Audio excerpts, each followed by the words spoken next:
bottomest of our hearts to help to maybe perhaps sponsor an event and to open your wallet and to partake in this beautiful program to ensure the success of the Chabad Girls' future. Because in Hashem, one day they themselves will be amazing mothers, raising Hasidic children, and we truly feel it is because of this program that girls really feel inspired and leave inspired. Like we had a few girls. One girl said, "Oh my gosh, I'm totally gonna help my mother more." And imagine she's a teenager. It's so much better for her to just go ahead. It doesn't matter what my mother says. I'll just do what my friends say. And she says, "No, I'll take the time and I will help my mother." We had another girl who said that she's going to start saying chitas every day. And we have so many more stories like that. So, it really also started because Beis Rivka of Crown Heights truly empowered us in seeing the Rebbe's vision of how much the Rebbe believes in youth. I guess we're younger. We don't have so much responsibilities. And so we really took our passion into action of starting this program. So, Chaim. We would like to call Natanya to come, and she's an observer, and she spoke at some of our events. She came and brought girls. She's going to say a few words.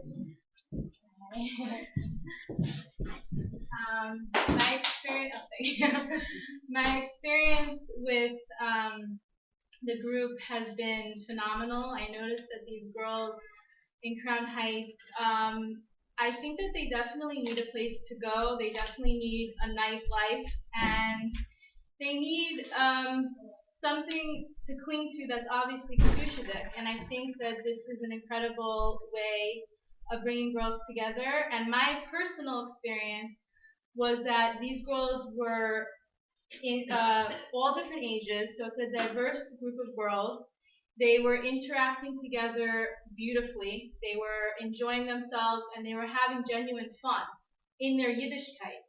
So it was like they were not only just being inspired and going home, but they were also developing their Yiddishkeit and enjoying themselves. I happened to go and tell a couple stories, and the girls were farbrengening, and like they said, they made haflatas, and I speak to the girls to this day, some of them, and they are, Baruch Hashem, keeping them, if not more. And I just think that this is something very important for the girls in Crown Heights, that they should have something kedushadik but fun, that every week or every month or every other week, whatever it is, that they could go to, that they know is there, similar to Mrs. Lovkovsky's vision of having some place to go to.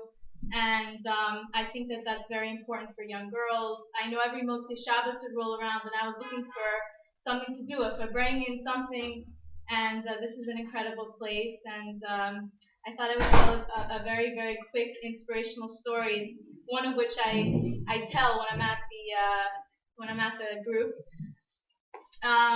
So my mother actually, when I go home, I do mifsayim. And the typical mifsayim my mother knows is giving out Shabbos candles. But this time I had the Noahide laws for non-Jewish people. And my mother sees this. My mother's a Baal Shuva, and she loves Chabad. She's Chabad and all the way. But she didn't understand why I'm giving to non-Jewish people Noahide laws. And I said, Mom, don't worry. It's the Rebbe's shlichus. It's one of the Rebbe's things. So my mother says, I'm not so into it, Natanya. I said, listen, trust me, it's good. I said, here, take a Noahide law and take a candle set, and the next person you see, ask them if they're Jewish. So she goes up to this woman. She says, excuse me, are you Jewish? And the woman says, yes. And my mother was shocked because she thought that, for sure she's going to get a non-Jew and she's going to give out the Noahide law, And this woman said, thank you so much for the candles. Anyways, it was Motzei Shabbos, and we had to go to get kosher food, and there's many places in Miami Beach to get kosher food. We happened to go to this one kosher market, and in the aisle, my mother comes across this woman. And my mother says, didn't I just see you like a couple minutes ago? And the woman says, yes, you did. And my mother says, well, like, what are you doing here? Like, she wasn't religious. She didn't make any connotation she was or keeping anything.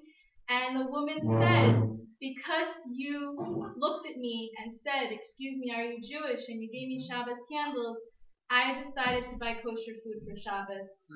And I just wanted to say that these are hashgacha pratis stories, and these are things that when you tell young girls these types of things, not only does it inspire them, and like when I was in seminary, I hear Rebbe stories, and it wakes you up in your Yiddishkeit, and I think that's very important in our generation, and it should only continue that we should have these hashgacha pratis stories, all of us, and should be zeichet to be with the Rebbe now.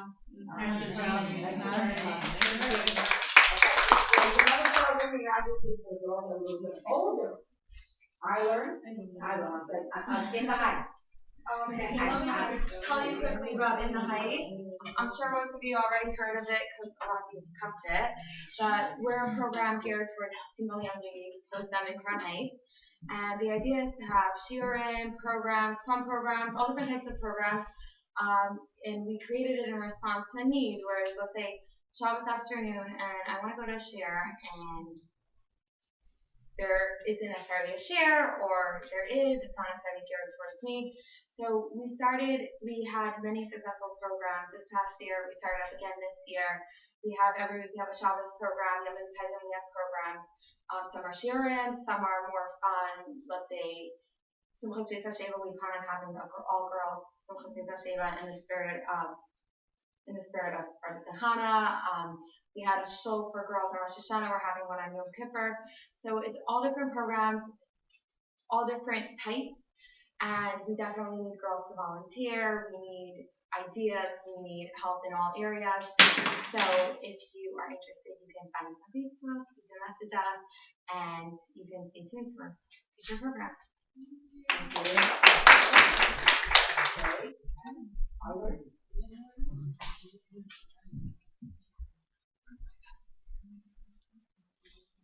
Okay, so Island had a really good summer, Baruch Hashem. We had classes, full mornings and evenings throughout July and part of August, and Baruch Hashem, a lot of women came, and there was a lot of topics, halacha, chassidus, sichos, and much more. And we're really excited to start up the fall term. We had a good, nice Elul Mimer class, and we're excited right after Sukkot, a week after Shabbos Bereshis, October 7th, to start iLearn again. So everyone's invited. There's going to be a brand new course, Gemara, and a brand new Chassidus course, which gives us the skills to learn them, like how to learn a mimer, the concepts that we don't always understand that the mimer teaches, and you're going to leave really feeling like a scholar. And Sunday mornings, we found that everyone's favorite is the Tefillah and Parsha. So Sunday mornings, right in the morning, you can start your week off right. And there's going to be Tefillah class, and then a Parsha class, and then the Gemara class.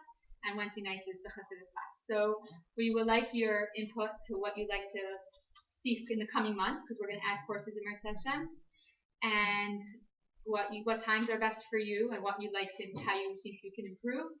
And we'd like in Eretz Hashem in the near future, to be accredited and to get certification, so that this can be a real, this Torah learning for women can gain the place it really needs to be, where it needs to be, the high level that it needs to be, so we can, And our classes are online, as you see, just like today's program.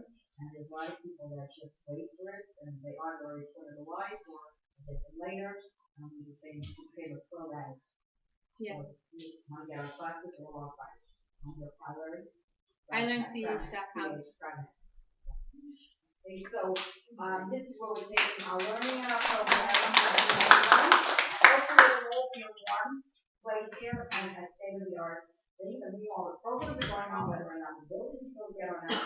And we are looking now to start committees, like for each of the different areas of the building, each of the areas of the program, so that this program has a place to go, that place has a program to go, and everybody has a place. Okay, so that's where Tzachana's future is going to be. She wants to swing.